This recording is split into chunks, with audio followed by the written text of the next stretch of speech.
हे गुरुवर, आप हमें आशीर्वाद दें। नमोस्तु महाराज जी, नमोस्तु महाराज जी, नमोस्तु महाराज जी। और चलते हैं संघ समाधान की सत्र में। आशीन जी जैन बुढ़ार।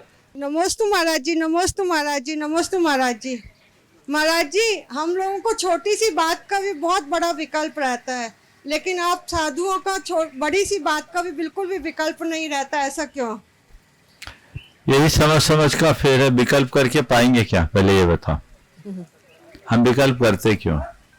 चीजों को पचाने की क्षमता रखनी चाहिए, नजरअंदाज करने की शक्ति विकसित करनी चाहिए। अगर विकल्प करने से समाधान होता है तो विकल्प करो, पर विकल्प करने से समाधान नहीं होता, उलझन बढ़ती है। तो हमें सहज रहने की आदत डालनी चाहिए। लेकिन और मैं आप जैसे लोगों को कहता हूँ, नियमित भावना योग कीजिए और ये बात बार बार दोहराइए, मुझे सहज रहना है, मुझे सहज रहना है, मुझे सहज रहना है। इस बात को बार बार दोहराने से हमारी सहजता विकसित होगी। हाँ, मेरे पापा जी भी हैं, उन किसी पट्टी बांधते हैं, वो उन्हें पूरी। बहुत सुंदर। सीमा जी जैन बुढ़ार में अपना प्रश्न करें। नमोस्तु महाराज जी। महाराज जी बोलो। नमोस्तु महाराज जी। महाराज जी, मुनि पुंगव का अर्थ क्या होता है? क्यों पुंगव का अर्थ होता है प्रधान, श्रेष्ठ। जो मुनियों में श्रेष्ठ है, प्रधान है, वो मुनि पुंगव। चलिए। नमोस्तु महाराज। विद्या युवा संघ जैनब डिंडोरी। महाराज श्री के चरणों में नमोस्तु नमोस्तु नमोस्तु। महाराज श्री, छोटी सी जिज्ञासा है। हम युवा वर्ग आपके साथ बिहार रथ हैं, तो युवाओं को महाराज श्री का, माता जी का बिहार कराने का क्या फल मिलता है? तुम फल पूछते हो, मैं तो कहता हूँ कि कुछ दिन साधुओं के साथ बिहार करने वाला हमेशा के लिए बिहारी बन जाता है। इससे बड़ा फल क्या चाहिए? समझ गए? ये भैया वृत्ति है, समझ गए? और ये सत्संग को निकटता से पाने का सबसे अच्छा अवसर है।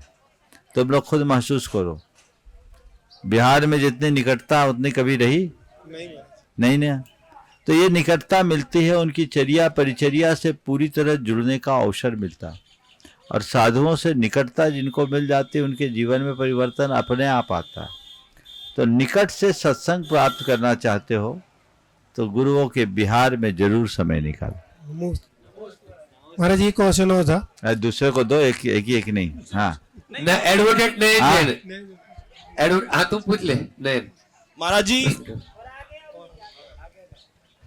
जी, हमारे में ये देखा जाता है कि पूजा पाठ, अभिषेक, धर्म ध्यान सब भरपूर करते हैं, लेकिन साथ ही साथ थोड़ा पाप भी होता रहता है। भाई भाई का झगड़ा होता है, ईर्ष्या रहती है लोगों में। तो जैनों के लिए कई बार ऐसा सुनने में आता है कि पानी पिया छान छान और जीभ मारे जान जान। तो महाराज जी, क्या धर्म ध्यान तक ही धर्म को सीमित रखना कहाँ तक उचित? देखिए, पूजा पाठ धार्मिक क्रियाएं करना बुरा नहीं जी। राग देश मोह ईर्ष्या ये तो हमारे रग रग में घुले हुए। इन संस्कारों को विनष्ट करने के लिए ही धार्मिक क्रियाएं करते हैं। धार्मिक क्रियाएं करें और इन संस्कारों को हम नष्ट न करें तो धार्मिक क्रियाओं का हमें सही फल नहीं मिलता। इसलिए जीवन में सही फल प्राप्त करना चाहते हैं तो इन क्रियाओं को करते समय उनके प्रयोजन को सामने रखें। कई बार ऐसा होता है कि लोग श्रद्धा भाव से धार्मिक क्रियाएं कर लेते हैं, लेकिन पुराने संस्कार इतने प्रगाढ़ होते हैं कि उसका असर ज़्यादा देर नहीं रहता। जितनी देर पूजा पाठ किए उतनी देर ठीक, और बाहर निकले तो फिर वही असर आ जाता है। ऐसे लोगों को और तत्परता से धर्म ध्यान करना चाहिए और थोड़ा आध्यात्मिकता से अपने आप को जोड़ना चाहिए।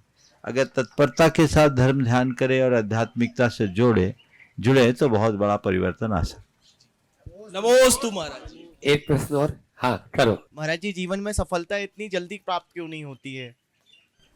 नमोस्तु महाराज। देखिए, सफलता है क्या? सफलता किसी लक्ष्य को प्राप्त करने का नाम है। निर्धारित लक्ष्य की उपलब्धि का नाम सफलता है। आज का लक्ष्य क्या था? समय पर हम अपने स्थान पर पहुंच गए, हो गए सफल।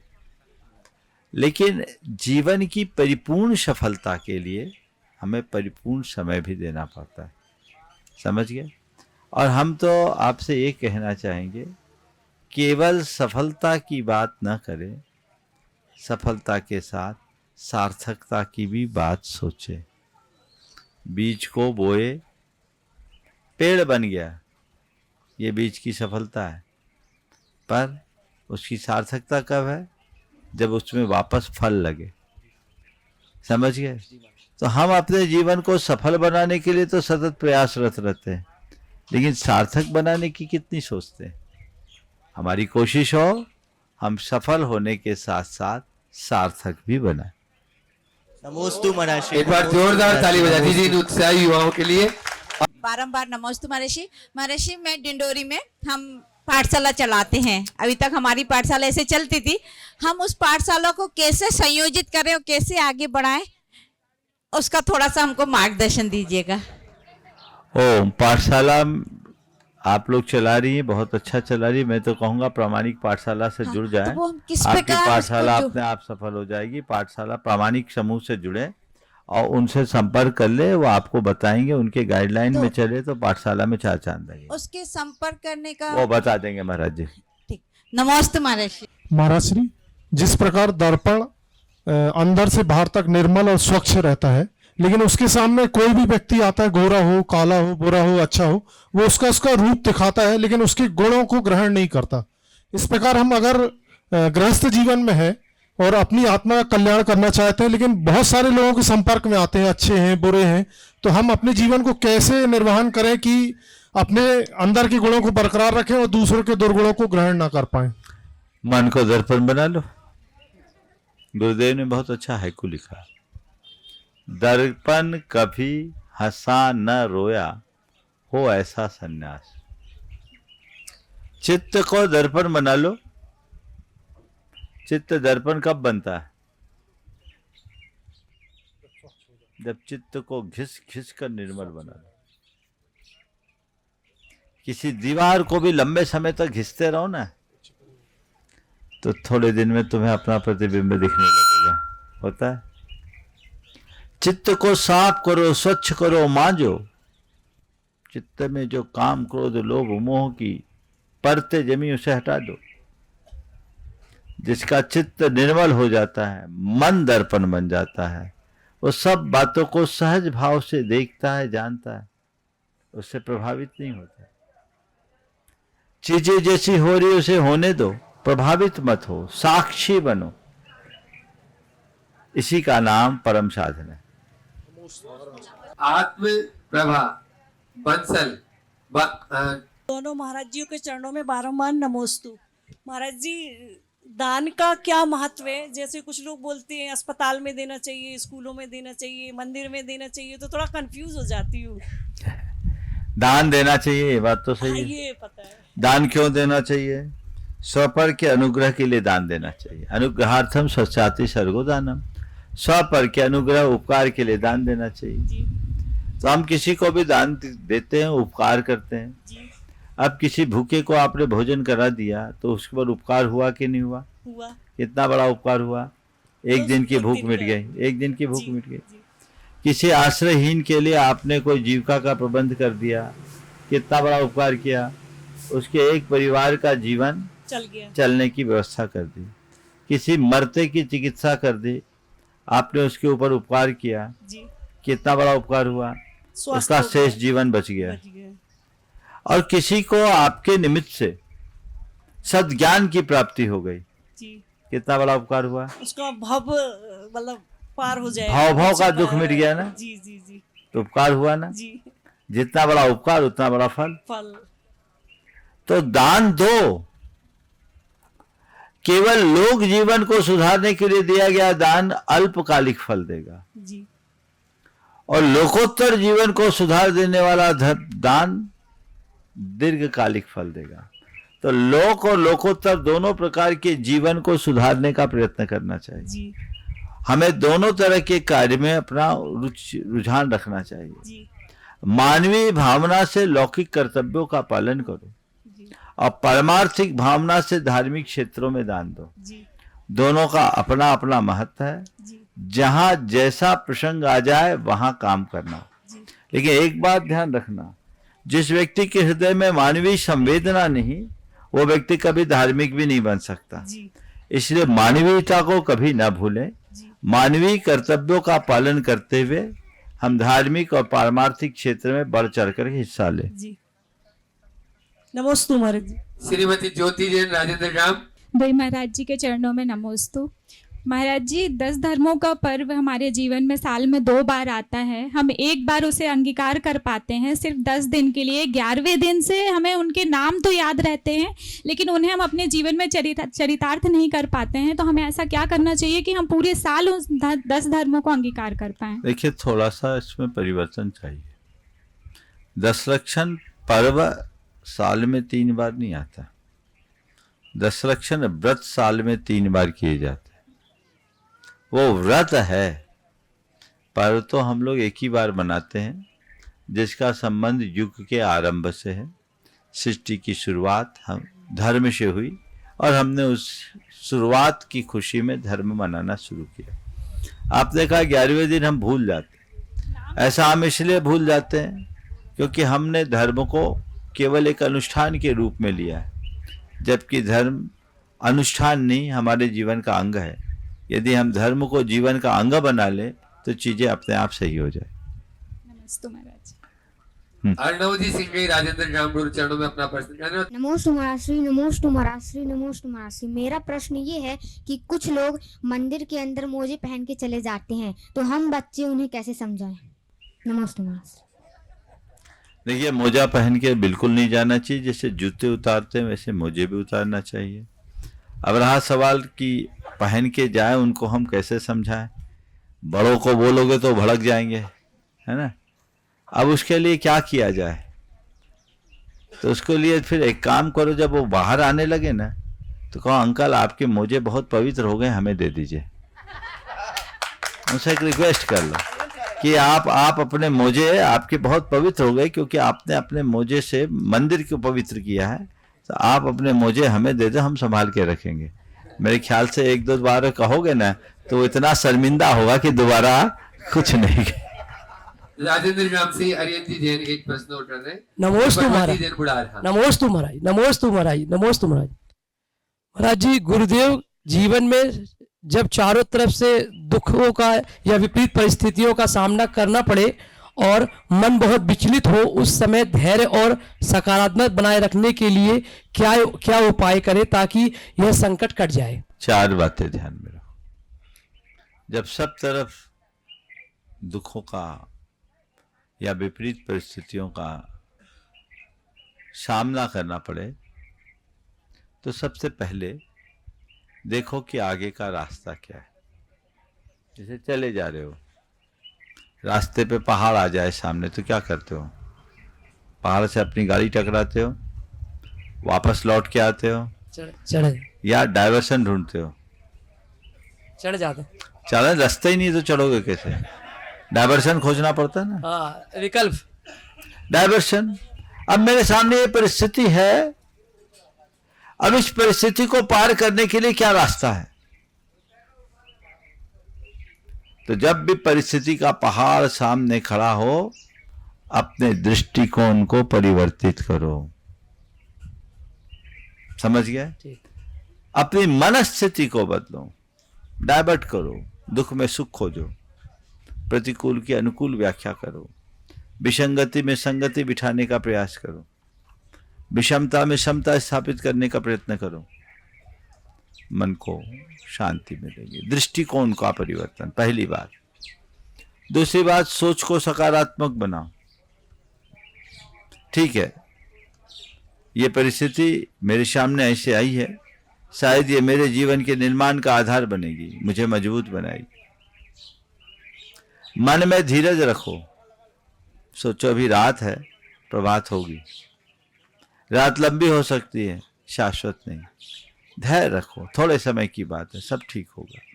आशावादी दृष्टिकोण रखो कि ठीक है, अभी अंधेरा उजाला होगा, सब बीत जाएगा, ठीक होगा। इससे मन को शांति मिलेगी। भगवती जैन बुढ़ार। नमोस्तु महाराज जी, दोनों महाराज जी नमस्ते। हमारा प्रश्न महाराज जी है कि पहली प्रतिमा में क्या क्या नियम पालने पड़ते हैं? पहली प्रतिमा के नियम में रात्रि में चारों प्रकार के आहार का त्याग, देव दर्शन का नियम, पंच परमिष्टि के अनुरागी बनकर के जीना, अभक्ष पदार्थों के सेवन का त्याग तो सबका नहीं है महाराज जी। कर ले सकती हैं। चलिए। नमस्ते महाराज जी दोनों। सुधारी जैन डिंडोरी। नमोस्तु गुरुवर, नमोस्तु गुरुवर।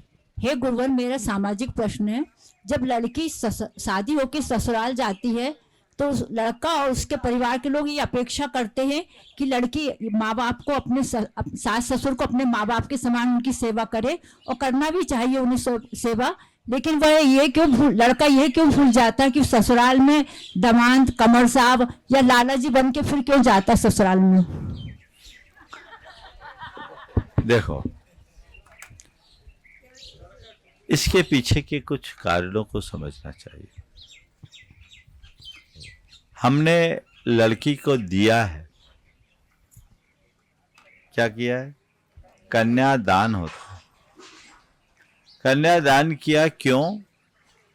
सामने वाले की वंश की वृद्धि के लिए दान दिया, सोत्साह दिया। तो उस दान से देखा जाए तो वर पक्ष के ऊपर बहुत बड़ा एहसान है। अगर बेटी न दे तो वंश ही अधूरा रहेगा। लेकिन हमारी संस्कृति ये है कि एक बार हमने दान कर दिया तो जिसको दे दिया वो उसकी हो गई, हमारी नहीं बची। ये एक सोच रही है हमारे देश में। इसलिए कन्या के यहाँ हमारे देश में पहले लोग बेटी के घर खाना खाना भी पसंद नहीं करते थे। आज भी कई बुजुर्ग हैं कि हम बेटी के घर का कुछ नहीं लेंगे, पानी भी नहीं पीते, क्योंकि हम उसको दे चुके। अब दे चुके, अब आया कंवर साहब क्यों कह रहे हैं? सामने आया कंवर साहब क्यों किया? उसके पीछे एक दृष्टिकोण की हमारी संस्कृति में देने के बाद भी लेने वालों के प्रति आभार, उसके आभारी होने के कारण कंवर साहब बना है। ये तो हमारी संस्कृति की विशेषता रही। लेकिन हर अच्छाई का गलत प्रयोग भी हो जाता है। तो जब ये आभार प्रकट करने लगे तो कंवर साहब की नाक चढ़ने लगी। तो कंवर साहब अपना रुतबा दिखाने लगे।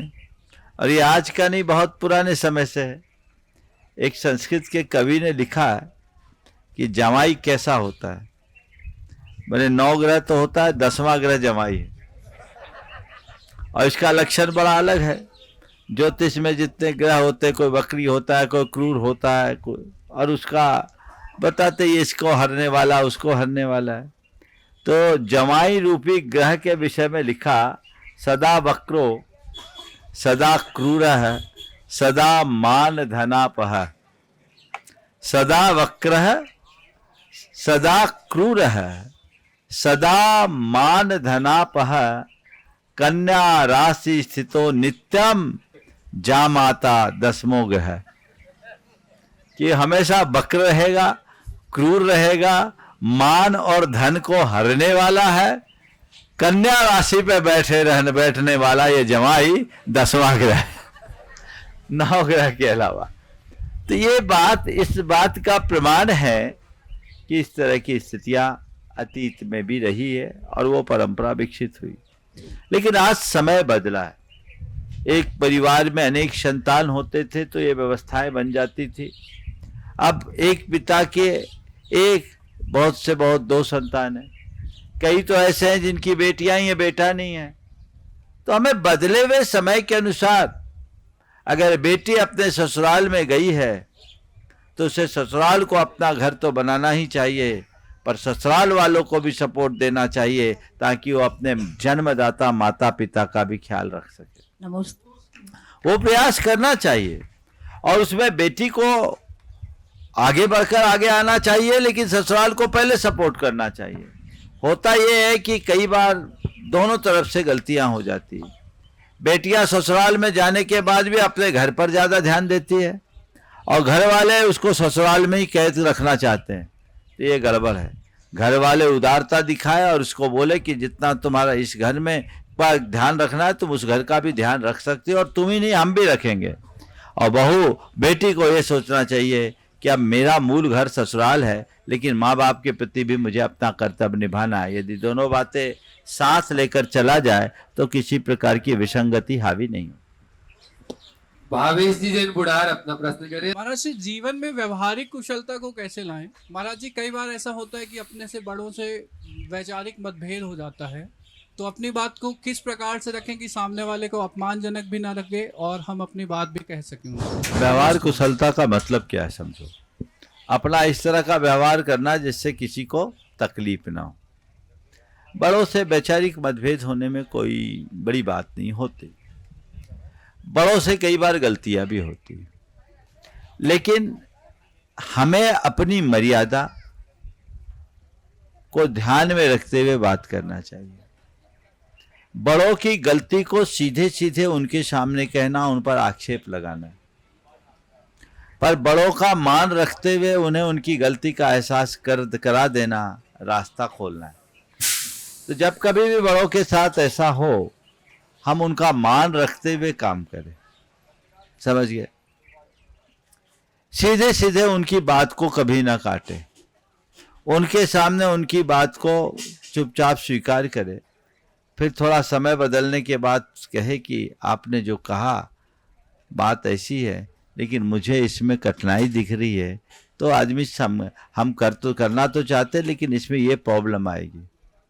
सामने वाले को अपनी गलती का एहसास होगा, बदलेगा। एक व्यक्ति के साथ ऐसा हुआ कि उसके पिताजी का स्वभाव ठीक नहीं था और कई तरह की गलतियां उनके जीवन में थी। अब उन्हें कैसे बोला जाए कि आप यहाँ गलत हैं? तो उसने क्या किया, अपने बच्चों को कुछ कहानियां सिखाई और बच्चे वो कहानी अपने दादाजी के सामने जाकर के सुनाए, और दादाजी को कहानी इस तरह से घुमा घुमा करके सुनाए कि दादा को इसका एहसास होने लगा कि ये गलतियां तो मुझ में भी सुधार होना चाहिए, और वो उनने अपने आप में सुधार कर लिया। तो थोड़ा दिमाग का उपयोग करके काम करे, जिससे बात भी बन जाए और काम भी ना बिगड़े। समझ गए? देखो व्यवहार कुशलता कैसे होती, बड़ों के विनय के साथ।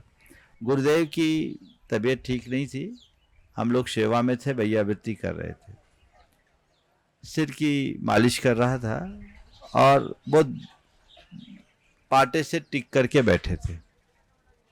मैं चाह रहा था कि उनकी पीठ भी थोड़ी सहला दूं, पीठ की मालिश कर दूं, लेकिन जब तक पीठ पाटे से अलग ना हो और मेरे लिए वहां बैठने की जगह ना बने तो कैसे करूं। वहीं कुछ ब्रह्मचारी थे, हमने कहा भैया ये दीवार तो थोड़ी पीछे खिसकाओ, ये दीवार तो थोड़ी पीछे खिसकाओ। गुरुदेव ने पूछा क्यों? मैंने कहा मुझे जगह चाहिए। ये दीवार तो पीछे खिसकाओ। गुरुदेव ने पूछा क्यों? मैंने कहा मुझे थोड़ी जगह चाहिए। गुरुजी आगे बढ़ गए कि लो मैं खिसका देता हूं।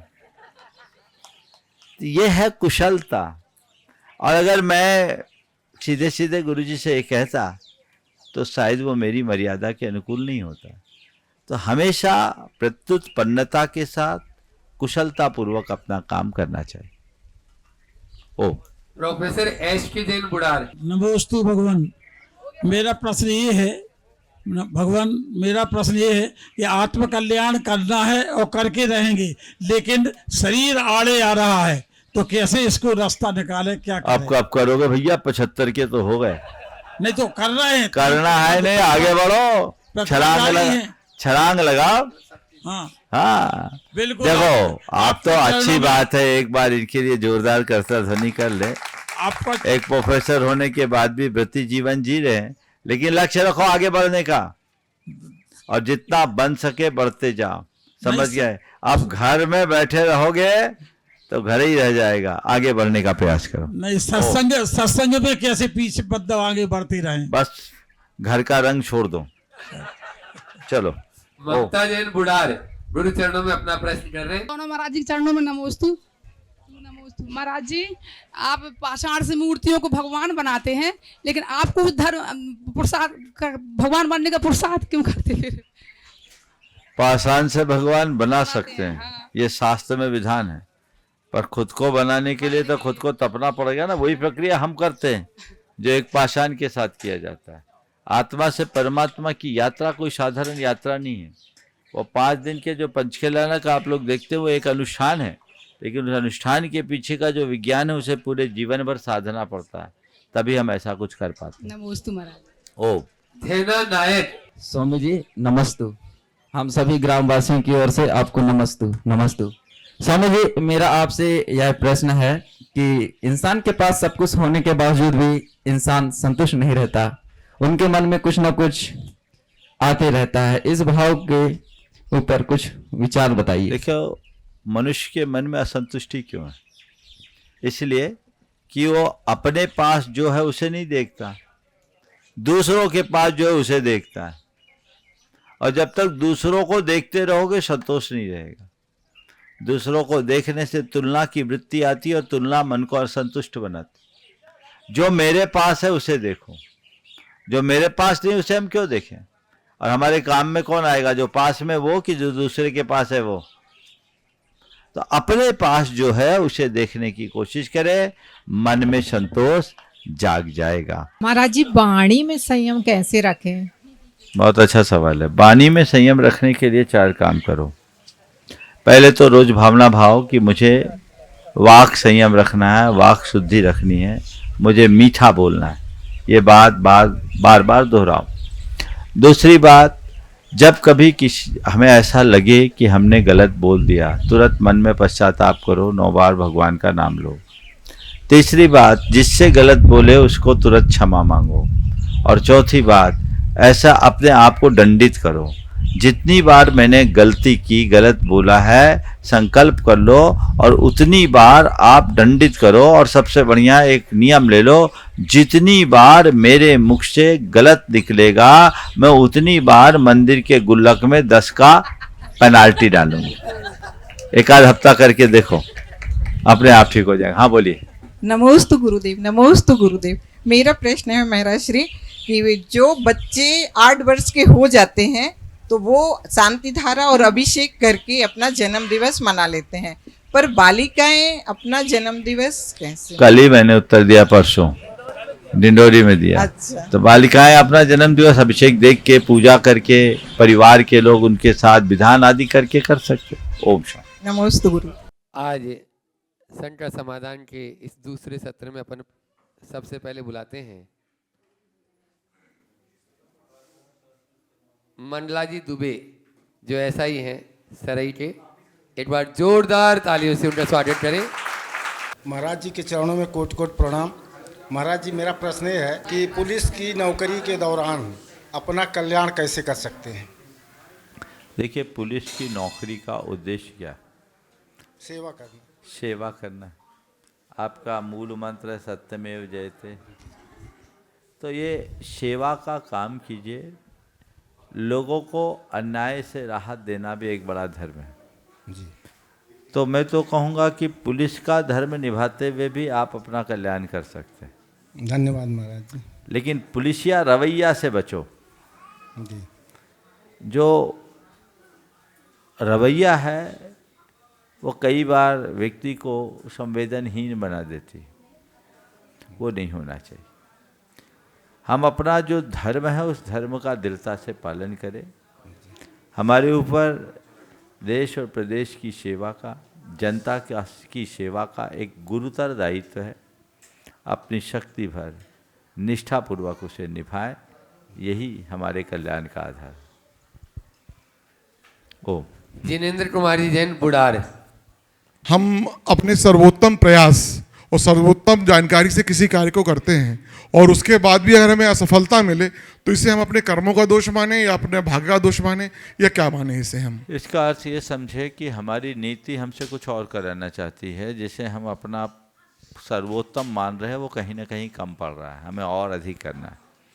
जब तक अवसर और अनुकूलता हो अपने प्रयास की गति बनाए रखना चाहिए।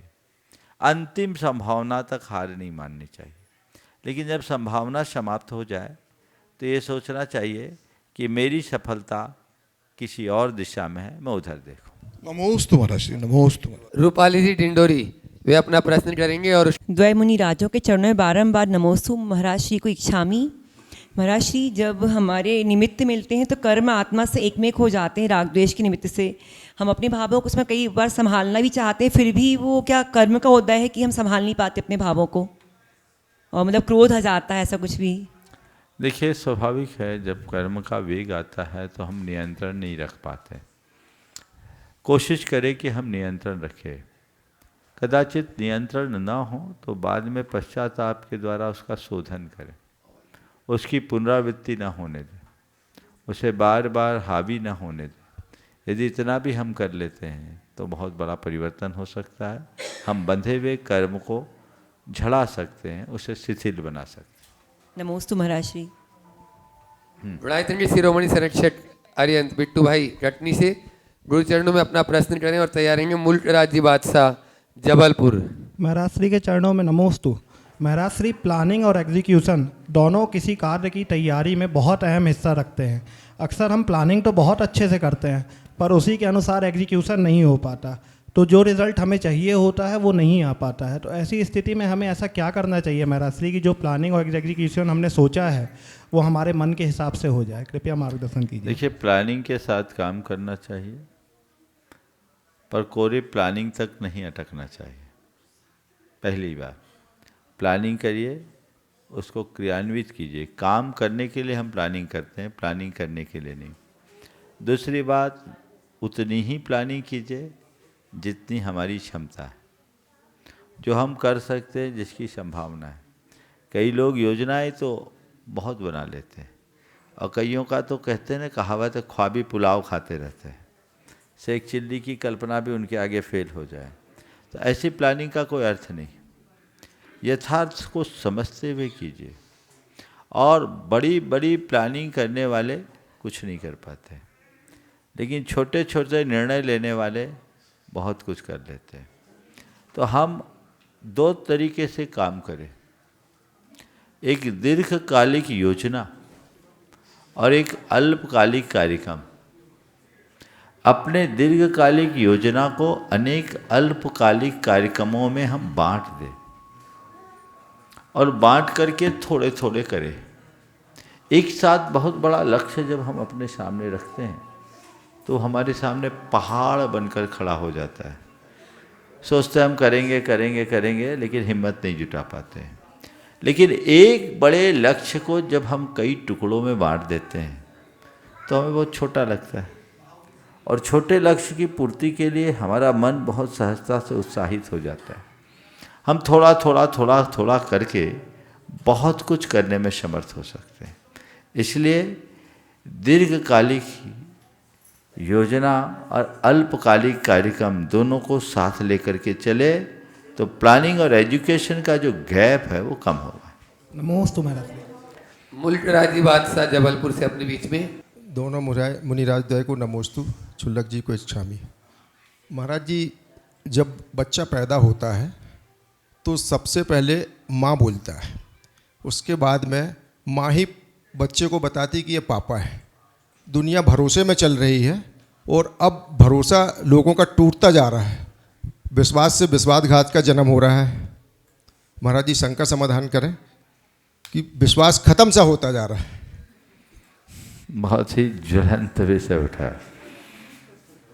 पहली बार इस बात को इस तरीके से भी सोचा गया कि माँ ने हमें भरोसा दिलाया कि ये तुम्हारे पापा है। लेकिन मेरा मानना है भरोसा किसी के कहने से ही नहीं होता, खुद के अनुभव से भी प्रकट होता है। माँ के कहने मात्र से हम किसी को पिता नहीं मानते, उसके साथ पिता का व्यवहार भी दिखता है। अपने को अपनी तो याद नहीं होगी, लेकिन औरों का तो हमने देखा है कि माँ जन्म देती है पर सबसे पहले कान में मंत्र और जन्म घुट्टी कौन देता है? वो संस्कार भरोसा जगाता है। तो विश्वास का आधार व्यवहार है। आज हमारा व्यवहार बिगड़ रहा है, विश्वास खो रहा है। व्यवहार अच्छा रखेंगे, विश्वास जीवित रहेगा। गुरुदेव ने एक बहुत अच्छा हाइकु लिखा है, मत दिलाओ विश्वास लौट आता व्यवहार से। हमारा विश्वास दिलाने की जरूरत नहीं है, अपना व्यवहार बनाने की जरूरत है। भरोसा टूट रहा है, क्यों? क्योंकि हमने अपना व्यवहार बिगाड़ा है, हमारी प्रामाणिकता खंडित हुई, विश्वसनीयता समाप्त हो गई, हमारी मनोवृत्ति में स्वार्थ जम गया, हमारे संबंधों का आधार अब आवश्यकता और उपयोगिता हो गई, जबकि मूलतः हमारे संबंध प्रेम और आत्मीयता के आधार पर पनपते थे। तो जब प्रेम और आत्मीयता का स्थान आवश्यकता और उपयोगिता ले लेगी तो स्थितियां तो बिगड़ेगी ही ना। इसलिए इन बातों को देख करके चलना चाहिए। बागविंद परस्ते सरपंच साहब, ग्राम पंचायत सरई। ग्राम पंचायत की पवन धरती पर आपने पधारे, आप सभी के चरणों में मेरा सादा सादा जोहार। महाराज जी, मुझे एक प्रश्न करना है कि मेरे जीवन काल में महाराज ऐसे कुछ जगह ज़मीन को लेकर बाधा बना रहता है, वो कैसे छुटकारा पाऊँ? क्योंकि मेरे जीवन काल में महाराज जी मैं बहुत गरीबी स्थिति से मैं इस स्तर तक आया हूँ। मेरा पिताजी 2017 में डेथ हो गए और अभी महाराज जी 2024 में मेरा भाई डेथ हो गया, भाभी मेरी चली गई। तो ऐसे मेरे कुछ दुखों का सामना करना पड़ता है महाराज जी, आपके चरणों में मैं जोहार करता हूँ महाराज जी। देखो, निश्चित जिस दौर से आप गुजर रहे हैं ये व्यक्ति को व्यथित करने वाले। आपने पूछा ये बाधा कैसे दूर होगी। मैं कोई ज्योतिषी नहीं हूँ और न मैं कोई मंत्र तंत्र जानता हूँ जो मैं आपको बता दूं कि ऐसा कर लो तो तुम्हारी बाधा दूर हो जाएगी। लेकिन हाँ, मैं आपकी बाहर की बाधा नहीं मिटा सकता, पर मन की बाधा को जरूर मिटा सकता हूँ। समझ गए? अपने मन को मजबूत बनाओ। हमें एक बात याद रखना चाहिए, सुख दुख जीवन मरण हानि लाभ संयोग वियोग ये हमारे हाथ में नहीं है, ये विधि के हाथ में। जो हुआ वो हो गया, जो होना था वो हो गया। हमारे हाथ में क्या है? क्या आपको हमको अपने अगले पल का भरोसा है? नहीं है ना? नहीं। तो जिन चीज़ों पर हमारा नियंत्रण नहीं है उसे स्वीकारो, इसे प्रभु इच्छा पर छोड़ दो। जो होना होगा सो होगा, जो होना था सो हो गया। आप तो सकारात्मक सोचो कि इतना सब कुछ होने के बाद आज आप सरपंच के पद पर विभूषित होकर जनता की सेवा कर रहे हो। जी महाराज। आपके पास घोर विपत्तियां हैं, लेकिन उसके बाद भी उनका सामना करने की ताकत भी है ना? जी महाराज। तो जो है उसको देखो, जो खोया उसकी तरफ मत देखो। महापुरुषों के जीवन में भी बड़ी बड़ी विपत्तियां आई।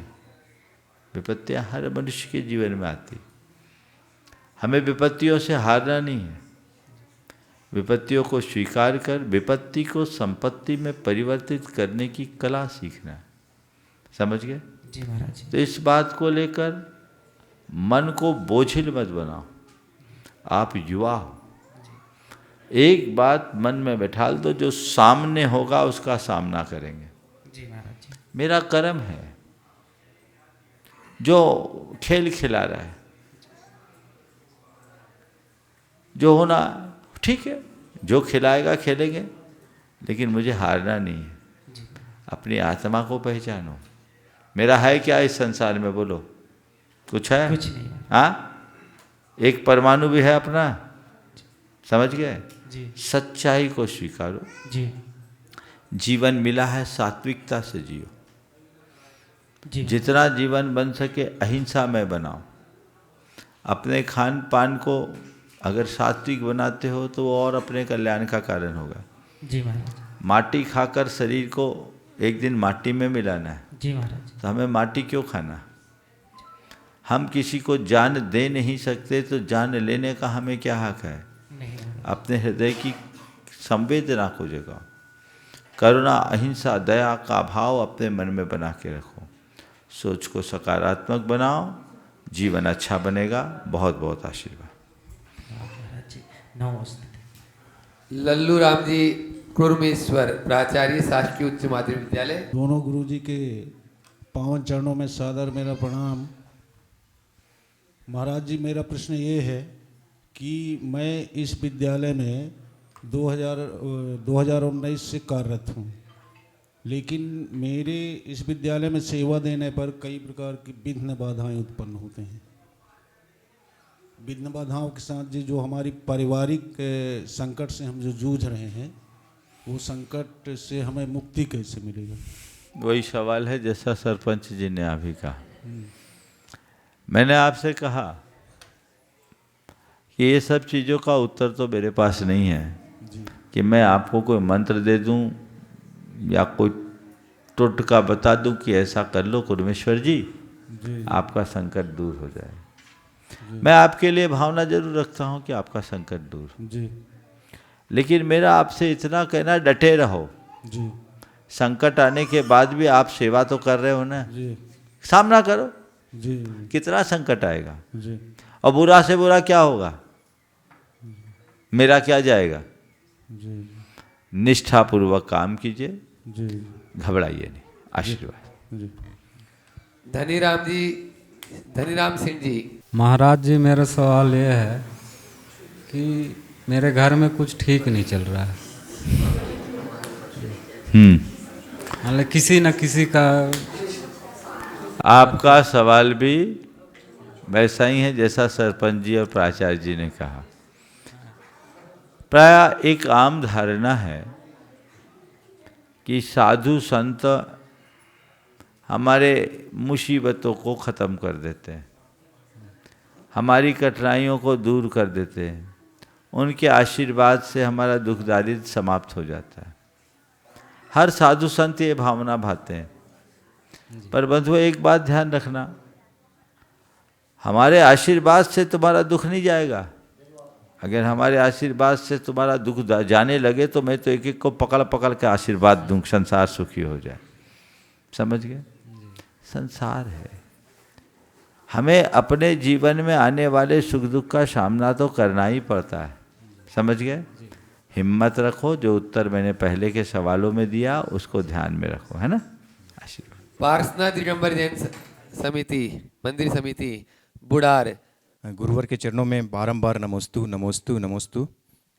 हे मुनिवर, हमारा प्रश्न यह है कि हम मंदिर जी में पूजन करते समय अपने भावों को विशुद्ध रखने के लिए क्या क्या आवश्यक प्रयास हमें करने चाहिए? देखिए, मंदिर जी में पूजन करो और अपने भावों को निर्मल बनाने के लिए क्या करना चाहिए। सबसे पहली बात तो पूजन के लिए मंदिर के लिए जाओ तो मौन लेकर जाओ। जब तक मेरी पूजा पूरी नहीं होगी तब तक के लिए मौन। मोबाइल को दूर रखो, क्योंकि अक्सर आप सबका अनुभव होगा, घर से अच्छे भाव से मंदिर के लिए निकलते हैं और कोई मिल गया तो उससे गपशप में इतना समय खराब कर देते हैं और पता नहीं कौन सा टॉपिक निकल जाता है कि फिर भगवान के पास समय नहीं बचता। उसकी बात और पहुंच भी जाएं तो फिर दिमाग में वही बातें हावी हो जाती है। आप भगवान की भक्ति के लिए गए, मोबाइल से कोई मैसेज आ गया, डिस्ट्रैक्ट हो गए। तो पहली बात, मौन लेकर जाए, मोबाइल को दूर रखें। जूते चप्पल के साथ मोबाइल भी वहीं समर्पित कर दें। दर्शन करके, पूजन करके, वंदन करके आएंगे, फिर देखेंगे। या वो सुविधा नहीं है तो आप उसको साइलेंट करके जेब में रख दें, छुए नहीं। दूसरी बात, मन को अहोभाव से भरे कि ये मेरे जीवन का सबसे सौभाग्यशाली क्षण है कि मैं अभी भगवान की आराधना में लगा, ठीक, उसमें डूबे। और फिर जो पूजा की बोल है वो रोज़ नए ले। एक ही बंधी बंधाई पूजा करने से मन मशीन बन जाता है, फिर शब्द कुछ निकलते हैं और मन कहीं भागता है। फिर इत्मीनान से पाठ करें। आप लोग इतना सुपर फास्ट करते हैं कि आधा तो बोलते हैं, आधा खाते हैं, और कई लोग तो कुछ का कुछ बोल देते हैं, है ना। एक बार निर्वाण कांड चल रहा था, एक अम्मा जी बोल रही थी पाठ करते करते और कह दी, 2 बलभद्र मुफ्त में गए। अब वो मुफ्त में गए हैं, बोल दिया क्या, मुफ्त में गए। तो ये चीज़ें हैं, तो हमारी चेतना ही जागरूक नहीं होगी तो फल कैसे मिलेगा। इन बातों को ध्यान में रखें, निश्चित आनंद आएगा। बंटू भाई बुढ़ार और तैयार हैं गुणायतन ट्रस्टी मनीष जी बुढ़ार। नमोस्तु महाराज जी, नमोस्तु महाराज जी। महाराज जी आगामी 25 फरवरी से 2 मार्च तक आपके मंगल आशीर्वाद से बुढ़ार नगर में जो पंचकल्याणक होने जा रहा है, तो उसमें महाराज जी युवाओं को किस प्रकार का जो है रूपरेखा होनी चाहिए महाराज जी, किस प्रकार की लगन लगा करके काम करना चाहिए महाराज जी, आप ये मार्गदर्शन दें ताकि हम लोग भव्य से भव्य कार्यक्रम जो है कर सकें और आगे चल के बुढ़ार नगर का अच्छा नाम कर सके महाराज जी। बहुत सुंदर। देखिए बुढ़ार तो अपने आप में एक विशेष नगर रहा है, धार्मिक नगरी रही है। आप लोगों ने बहुत भव्य मंदिर बनाया है और पंचकल्याणक का सुयोग बना है। आपने पूछा युवाओं की क्या भूमिका होनी चाहिए, मैं तो कहता युवाओं को तन मन धन से समर्पित होना चाहिए। जुट जाओ, सारे युवाओं को इकट्ठे करो और युवा आगे आएंगे ना तो पंचकल्याणक भी युवा बन जाएगा। इसलिए युवाओं को जिम्मेदारी के साथ न केवल व्यवस्थाओं में अपितु अनुष्ठान में भी अपनी सहभागिता देनी चाहिए। जैसा प्रतिष्ठाचार्य आप लोगों को निर्देश दें और समाज के बड़े लोग जो दायित्व सौंपे खूब उत्साह के साथ। एक बात तय कर लो कि इस 6 दिन हमें दुनियादारी से मुक्त रहना है, दुकान धंधा व्यापार व्यवसाय सबसे मुक्त, केवल भगवान की भक्ति प्रभु की आराधना अपने उत्साह के साथ जुड़कर करे तो काम। नमस्ते महाराज जी। मनीष जी पूरा परिवार बुढ़ार जुड़ायतन ट्रस्टी आज पूरे परिवार के साथ में अपना प्रश्न गुरु चरणों में करें। नमोस्तु महाराज जी। महाराज जी मेरा प्रश्न ये है कि मैंने 2 स्टेटमेंट पढ़े हैं। पहला है कि सब कुछ निश्चित है, एवरीथिंग इज फिक्स्ड, और दूसरा स्टेटमेंट ये पढ़ा है कि मेहनत करने वालों की हार नहीं होती। तो ये 2 स्टेटमेंट अपने आप में कॉन्ट्राडिक्ट नहीं करते क्या? दोनों सही हैं पर दोनों अर्ध सत्य है। दोनों को अलग अलग संदर्भ में स्वीकारो, अनेकांत को अपनाओ। जब कोई काम करना हो तो ये बात दिमाग में रखो, मेहनत करने वालों की हार नहीं होती, कोशिश करने वालों की कभी हार नहीं होती। लेकिन खूब कोशिश करे, उसके बाद भी सफलता न मिले, मन शांत होने लगे, तो मन अशांत ना हो तो सोचो भैया यही मेरी होनहार थी, ऐसा ही होना था। ऐसे भाव बना के रखोगे तो कभी भी दुविधा में नहीं पड़ोगे। हर बात को किस संदर्भ में बात कही गई उस संदर्भ में देखो, समझ गए। अगर हम एकांत से ही सोच रहे सब कुछ फिक्स है तो तुम्हारा पूछना भी फिक्स, मेरा उत्तर देना भी फिक्स, फिर तो हर सवाल का एक ही उत्तर और एक ही सवाल होगा, ऐसा क्यों हुआ क्योंकि होना था, ऐसा क्यों नहीं हुआ क्योंकि नहीं होना था। ऐसा नहीं, हम हार न माने, हम सतत प्रयास करें, प्रयत्न करें। हमारे द्वारा किए गए प्रयत्न से परिणाम आते हैं। फिर क्या होना है ये मुझे पता नहीं, पर क्या करना है इसका मुझे ख्याल रहना चाहिए, समझ गए। कोई ज़रूरी नहीं कि जो हम चाहे वो हो ही जाए, तो कोई बात नहीं, जो हुआ है उसको हम चाहने लगे, इससे भी हमारा रास्ता प्रशस्त होगा। समय पूर्ण हुआ, यहीं पर विराम। अहिंसा परमो धर्म की